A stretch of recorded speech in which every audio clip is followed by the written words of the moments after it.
Tudo bom, gente? Chegamos no último dos tecidos para estudar com vocês. Tecido nervoso, né? Tecido nervoso, ele é caracterizado por apresentar células especializadas na produção, na geração e na condução de impulsos nervosos de natureza eletroquímica. Quando a gente fala lá em impulsos nervosos de natureza eletroquímica, eu estou falando, moçada, exatamente de células nervosas. Estou falando exatamente de neurônios aqui na parada. Quer dizer, então, que, basicamente, tecido nervoso é caracterizado por ter uma abundância de neurônios, né, células para gerar, produzir e conduzir os impulsos nervosos eletroquímicos. E esses neurônios são simplesmente as células mais especializadas, as células mais diferenciadas do corpo humano. Aproveito, gente, para poder lembrar para vocês de uma ideia extremamente importante, né? Tem uma regra que coloca que quanto mais diferenciada é a célula, maior o tempo de vida dela. Então você tem aqui neurônio, uma célula permanente, né? Daquelas células que acompanham você durante toda a sua vida. E menor a capacidade de inovação. Daí, eu lembro para vocês que neurônios não fazem mitose, o que quer dizer que novos neurônios não podem ser fabricados na idade adulta, mesmo porque eles também não podem ser produzidos a partir de outras células. Eles não podem ser produzidos pela diferenciação de outras células. Ora, na soma dessas duas ideias, o neurônio, ele não faz mitose, o neurônio não pode ser fabricado pela diferenciação de outras células. O resultado disso aqui é que novos neurônios não podem ser fabricados na idade adulta. O que, gente, não é nada legal, né? Porque se Deus me livre você tiver algum acidente, se Deus me livre você tiver um derrame, né? Um acidente vascular cerebral que leva à morte de neurônios, novos neurônios não podem ser fabricados no adulto. De maneira que derrames, né, acidentes vasculares cerebrais, AVCs, tendem a ter sequelas permanentes. Claro que vai depender da região que foi afetada pelo AVC. Se morre a área do cérebro que controla o braço fica paralisado. Se morre a área do cérebro que controla a visão, o cara fica cego. E daí por diante. E é muito complicado de você chegar e se recuperar de uma situação dessas. Lembrando que quando você vai lá, Deus me livre, passa por uma situação dessas, fisioterapia ajuda você a se recuperar. Não porque ela crie novos neurônios, não de modo significativo. O que acontece é que pode ser que naquela região onde você teve o AVC, o derrame, tem algum neurônio que ainda está vivo, mas, gente, está todo lascado. O neurônio está lesionado, vivo, mas machucado, por assim dizer. Enquanto o neurônio está machucado, mesmo que ele esteja vivo, ele não funciona direito.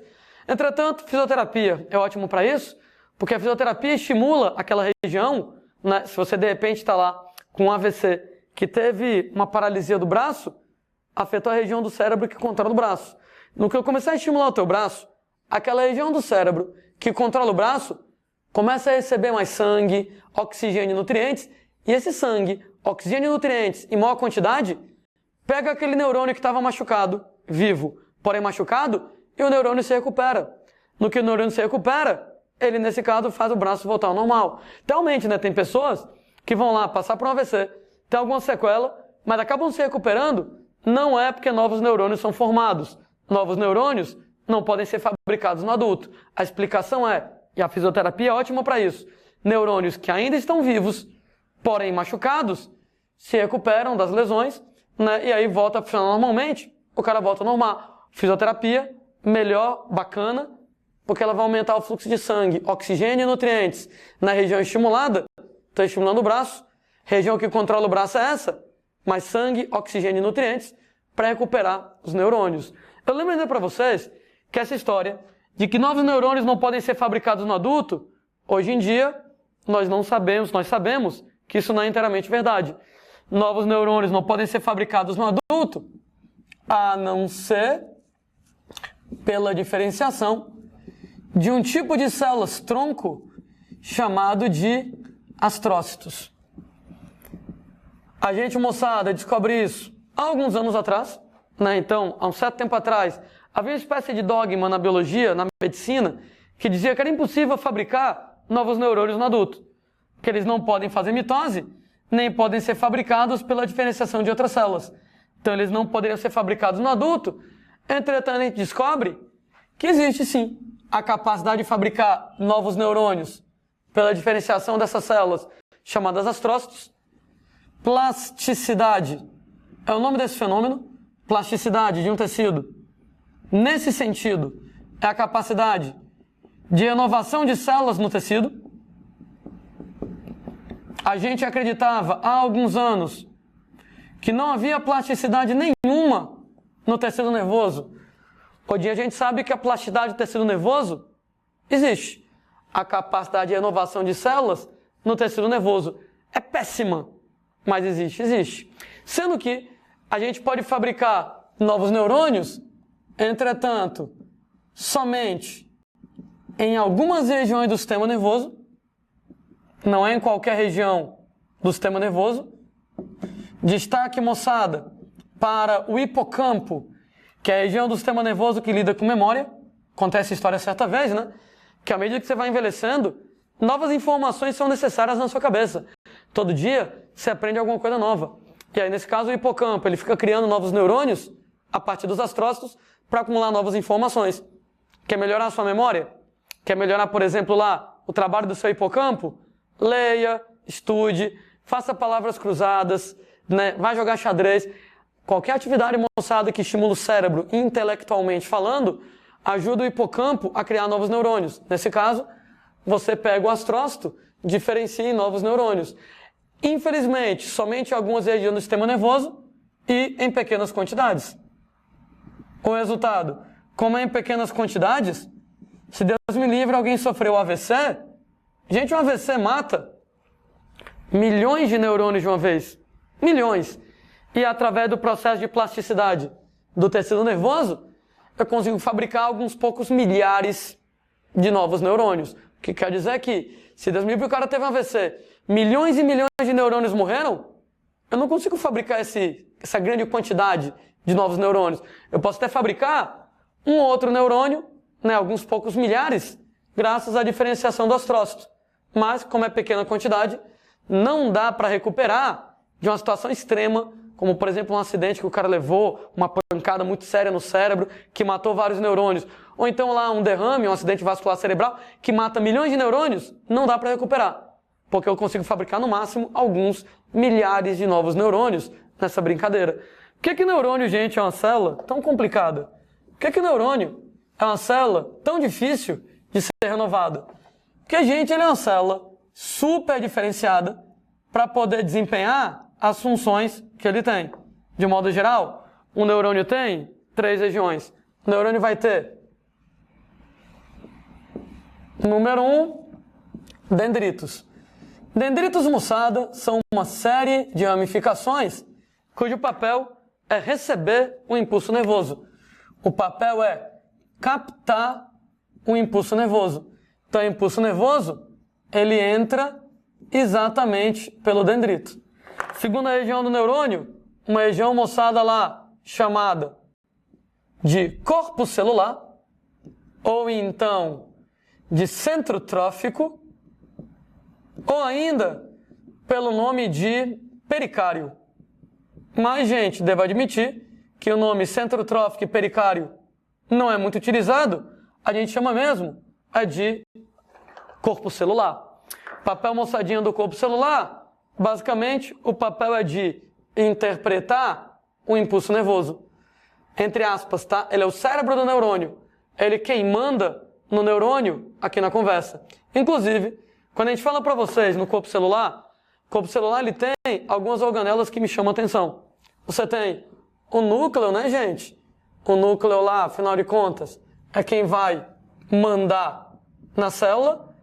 E nós vamos ter também, gente, um retículo endoplasmático rugoso bem desenvolvido.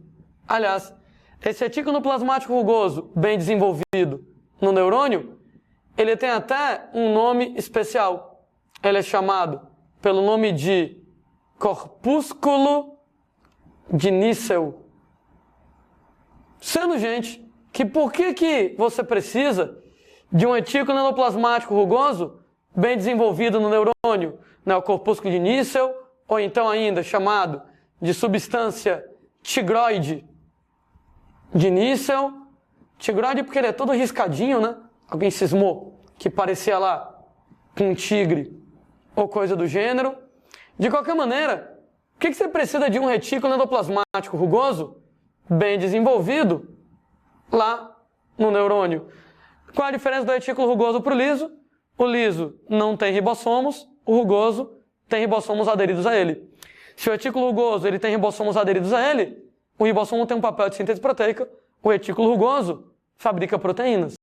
Entretanto, gente, lembra qual é a diferença entre as proteínas produzidas pelos ribossomos do citoplasma e as proteínas produzidas pelos ribossomos do retículo endoplasmático rugoso? Os ribossomos do citoplasma fabricam proteínas de uso interno, proteínas que a própria célula usa, enquanto que as ribossomos do retículo rugoso fabricam proteínas de exportação, proteínas que são secretadas, proteínas que agem fora da célula. E, gente, se você tem um retículo endoplasmático rugoso bem desenvolvido, é porque essa célula ela vai produzir substâncias de exportação, substâncias de secreção. Quem são essas substâncias? Substâncias chamadas de neurotransmissores ou neurohormônios. Os neurohormônios ou neurotransmissores são exatamente, moçada, substâncias que permitem a comunicação entre neurônios. Tem várias delas. Substâncias como, por exemplo, acetilcolina, substâncias como noradrenalina, adrenalina, dopamina e etc. Falaremos sobre várias e várias delas ainda, sendo, gente, que esses benditos desses neurotransmissores aqui na jogada, o papel deles é exatamente possibilitar um fenômeno chamado de sinapse, que é a passagem do impulso nervoso de uma célula para outra.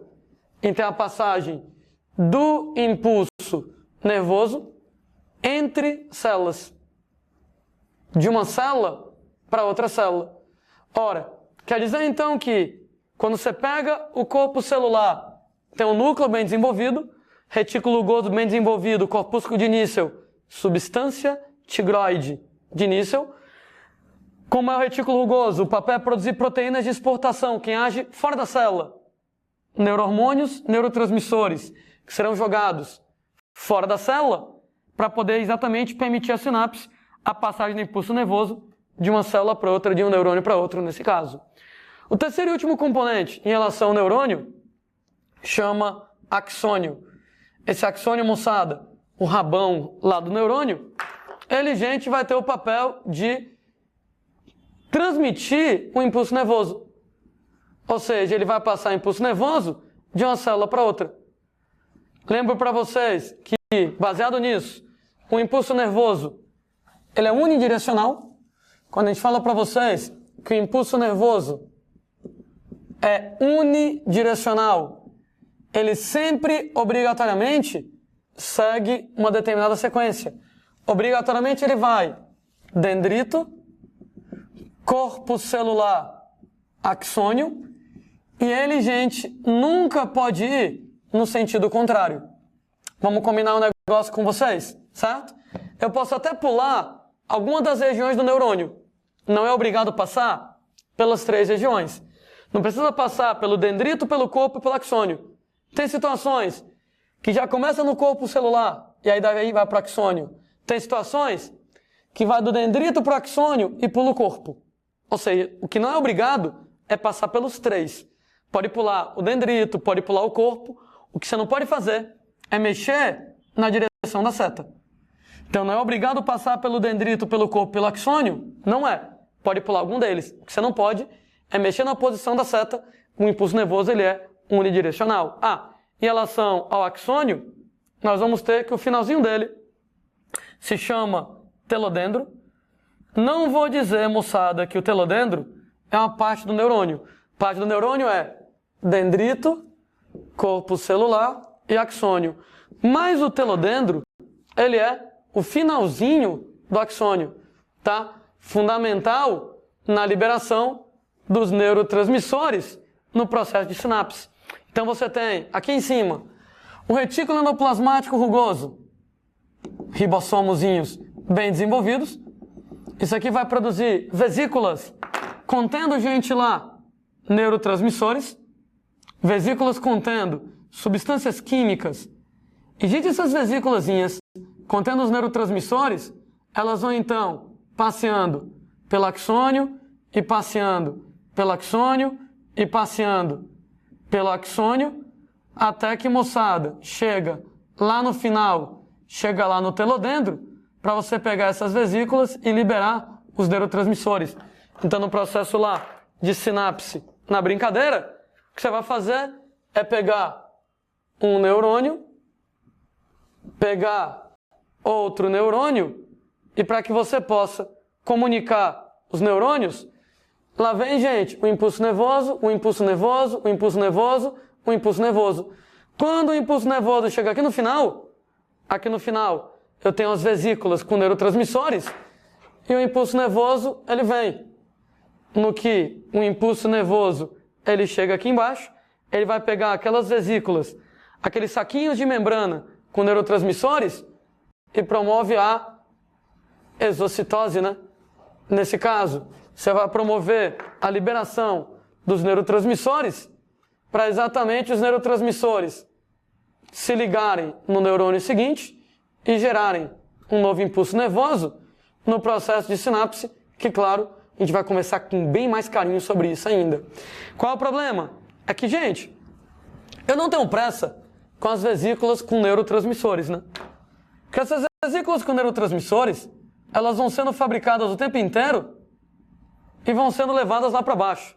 Daí vai acumulando as vesículas com neurotransmissores aqui na região do telodendro, vai acumulando. Mas eu tenho pressa com o impulso nervoso, né? Eu tenho pressa que o impulso nervoso chegue logo para pegar aquelas vesículas que já estão lá embaixo, então tá lá o telodendro, aquelas vesículas com neurotransmissores que já chegaram lá embaixo, estão só esperando para serem liberadas. Eu tenho pressa, claro, para o impulso nervoso ser conduzido, para o impulso nervoso chegar aqui e liberar os neurotransmissores, para que você tenha lá o fenômeno de sinapse. Como o axônio ele é muito longo, por exemplo, pega um neurônio que sai da tua medula espinhal e vai até o dedão do pé. Ô, gente, do final da medula espinhal até o dedão do pé, cara, é um comprimento muito longo, né? É coisa, por exemplo, lá, em algumas pessoas, né, vai de repente chegar num 1 metro de comprimento. E, cara, para você conduzir impulso nervoso para uma célula de 1 metro, impulso nervoso de natureza elétrica é rápido, mas ele pode perder corrente, ele pode nessa brincadeira lá se perder no meio do caminho, e aí nós temos um truque para poder, nesse caso, evitar a perda de corrente e aumentar a velocidade de condução do impulso nervoso. Esse truque, lá no axônio, a famosíssima bainha de mielina. Daí, a bainha de mielina no neurônio, ela é constituída de um lipídio de cor branca. Esse lipídio branco se chama esfingomielina. E esse lipídio branco, esfingomielina, ele age como isolante elétrico lá no axônio. O objetivo dele trabalhar como isolante elétrico no axônio é aumentar a velocidade da condução do impulso nervoso. Então, o impulso nervoso, ele vai ser extremamente veloz, chegar lá no finalzinho do neurônio, no axônio, para você poder liberar os neurotransmissores por exocitose, para fazer a sinapse, para os neurônios poderem conversar uns com os outros. Então, bainha mielina, um lipídio de cor branca e esfingomielina, papel isolante elétrico, lá no axônio, nesse caso, aumentar a velocidade. Então, o axônio mielinizado, apresentando a bainha de mielina, e aqui, gente, mais ou menos como o neurônio trabalha. Fundamental conhecer o dendrito para captar o impulso, corpo celular para interpretar, o axônio para transmitir, e a bainha de mielina como isolante elétrico, nesse caso, para aumentar a velocidade de condução.